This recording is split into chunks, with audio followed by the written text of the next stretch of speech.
और चलिए अब बात करते हैं यूपी की चुनावी जंग की, जो लौटकर हिंदू मुसलमान पर आ गई है। क्योंकि जैसे जैसे वक्त बीत रहा है, चुनावी मुद्दे पीछे छूटते जा रहे हैं और नेता वोटों का ध्रुवीकरण कर चुनाव जीतने की कोशिश करने में लगे हैं। ये रिपोर्ट देखिए और खुद समझिए कि ऐसा हम क्यों कह रहे हैं।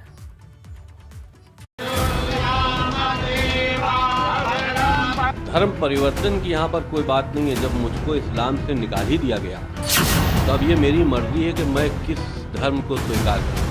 हमारे हिबे खत्म हो जाएंगे, दूसरी शादी नहीं कर सकते। जिन्ना एक ही संस्था में पढ़ करके बैरिस्टर बन करके आए थे। आप देखना अगली कार सेवा जब होगी तब गोली नहीं चलेगी, तब राम भक्तों पर, कृष्ण भक्तों पर पुष्पों की वर्षा होगी। अगर किसी के बच्चों को स्कूल नहीं है तो मुसलमान है, अगर किसी के बच्चे और बच्चे स्कूल से बाहर है तो मुसलमान है। लौट के चुनाव हिंदू मुसलमान पर आया। न मुद्दों की चिंता, न रोजगार पर बात, वोटों के ध्रुवीकरण से जीतेंगे चुनाव। धर्म परिवर्तन की यहाँ पर कोई बात नहीं है। जब मुझको इस्लाम से निकाल ही दिया गया तो अब ये मेरी मर्जी है कि मैं किस धर्म को स्वीकार करूं।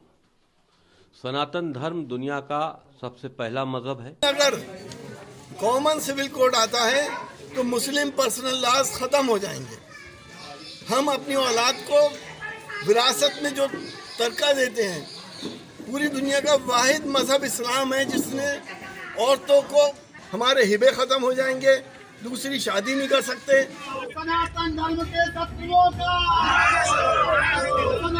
ये इत्तेफाक है, यह सोची समझी रणनीति। क्योंकि जैसे जैसे चुनाव नजदीक आ रहा है, चुनाव असल मुद्दों को पीछे छोड़ एक अलग रंग लेता नजर आ रहा है।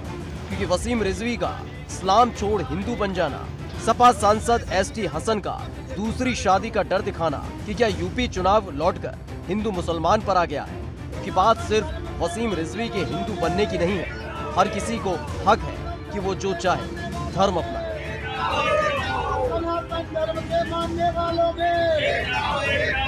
वसीम रिजवी ने आज हिंदू धर्म में वापसी की है और हिंदू धर्म को अपनाते उन्होंने कहा कि इस्लाम लगातार आतंकवाद फैला रहा है। नहीं, मैं उनका हिंदू धर्म में वापसी किया है, उन्होंने, उनका स्वागत है और मैं उनका अभिनंदन करता हूं और इस निर्णय पर खुशी व्यक्त करता हूं।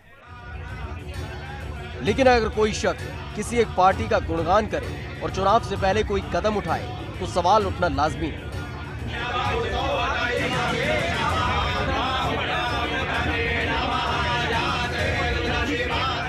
वही सवाल सपा सांसद एसटी हसन के विवादित बयान का भी कि दूसरी शादी से ज्यादा बेरोजगारी, महंगाई, रोजगार जैसे मुद्दे जरूरी हैं। लेकिन यहाँ तो यूपी के बड़े बड़े नेताओं के सुर बदले हुए हैं।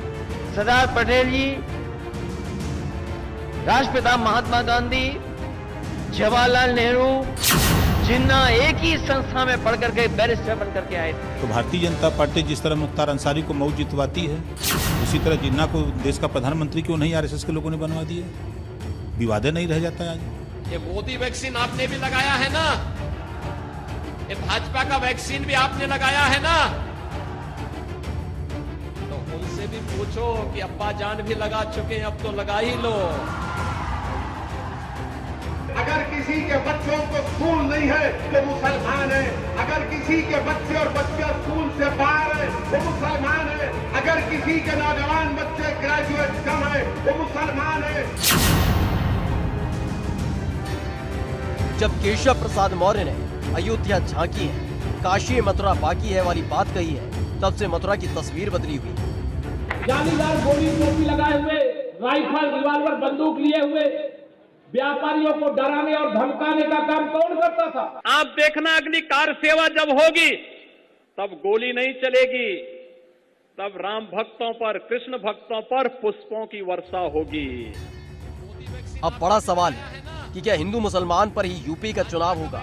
क्योंकि ये हाल तब है जब चुनाव शुरू भी नहीं हुआ है, तो आने वाले वक्त में क्या हाल होगा? क्योंकि पिछले विधानसभा चुनाव में भी ऐसी ही शुरुआत हुई थी और फिर देखते ही देखते बात शमशान और कब्रिस्तान तक पहुंच गई थी। Bureau report, ABP Ganga.